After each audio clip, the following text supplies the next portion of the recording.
Hello. Have you ever heard of inquiry-based learning? Well, it's this exciting new way of learning where the students' questions are the focus. It was created by joining four theorists' ideas. You may recognize me. My name is John Dewey. I believe that for students to thrive, they need to be allowed the opportunity to take part in their own learning. I'd like to welcome my friends Vygotsky. Hello. Brunner. Hello. Piaget. Hello. Whose ideas all contributed to the development of IBL, or inquiry-based learning. Vygotsky's zone of proximal development, Piaget with his belief that individuals construct new knowledge from their experiences, and finally, Brunner with his idea that students need to be interested in the material in order to learn. Together, we created this exciting new way of learning, but a lot of teachers are wondering the same thing. How do I assess IBL? Well, today, we're all here together to share with you some practical ways that you can assess IBL. Vygotsky, would you mind telling us about when assessment should happen during the IBL process? I would be delighted to, my friends. Thank you. First, I think what is most important is to understand that just like any other type of learning process, the assessment really should be ongoing. IBL assessment should include descriptive feedback and utilize a range of reporting methods. Students should be given the opportunity to reflect upon their learning throughout the process so they can set learning goals and establish next steps for their project. Finally, students need to co-create a criteria for their final presentation of learning. So there it is, Dewey. Assessment should happen before, during, and after the IBL process because it is ongoing. Thanks a lot, my friend. That was a great start, Vygotsky. Piaget, I need your wisdom, my friend. Could you please share with our audience what the role of the teacher is in assessing IBL? Certainly. Thank you. Remember that individuals construct new knowledge from their experiences, so it isn't necessarily solely the teacher's role to assess the student's learning. Remember, in the spirit of IBL, where the student's questions are the focus of learning, it is also important to put them at the center of assessment, with self-assessment and peer assessment. Wow, you're right, Piaget. Students should be placed at the center of assessment too. But what I'm wondering is how can we assess what students are learning during IBL? Well, Dewey, if students are generally interested in inquiry in the topic that they choose, I can guarantee that they will be learning and engaging in deep learning. Thanks. Why don't you carry on with that, Brunner?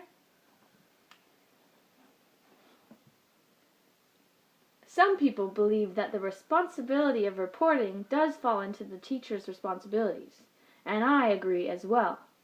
So the first tip I have for you for assessing IBL is choosing what you want to assess.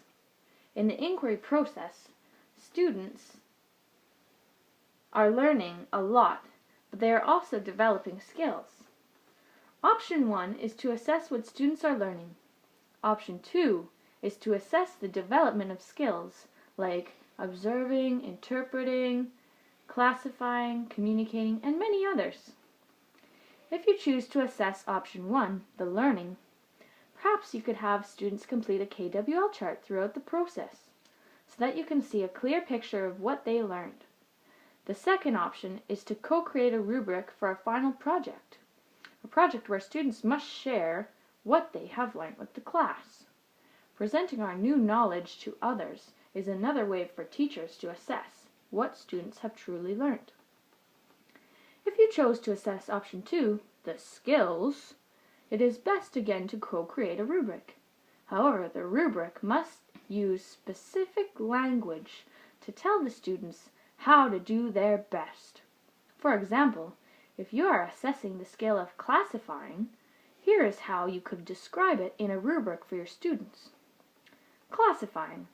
I can compare the characteristics of different objects. I can sort objects by characteristics. Or, I can identify the similar and different characteristics of objects.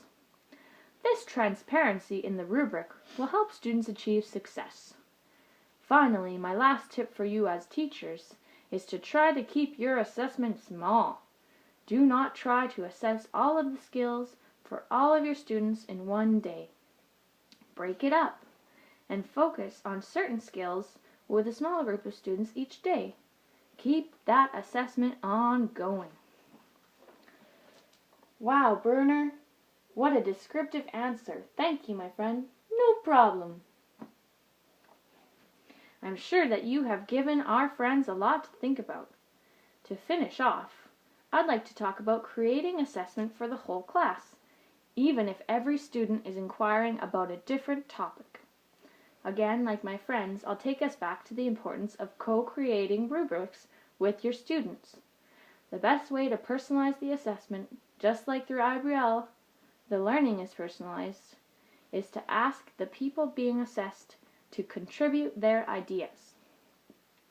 It is important to be flexible and dynamic when embarking on introducing IBL into the classroom, because the learning that takes place is not prescribed. What is so exciting is that the learning possibilities are endless because they are in the hands of the learner. Well, hopefully we were able to give you a little bit more insight into assessing IBL. Yeah, I do certainly believe that students need to be interested in what they are learning in order to learn. So I am happy to talk about IBL anytime. Yeah, I hope so too.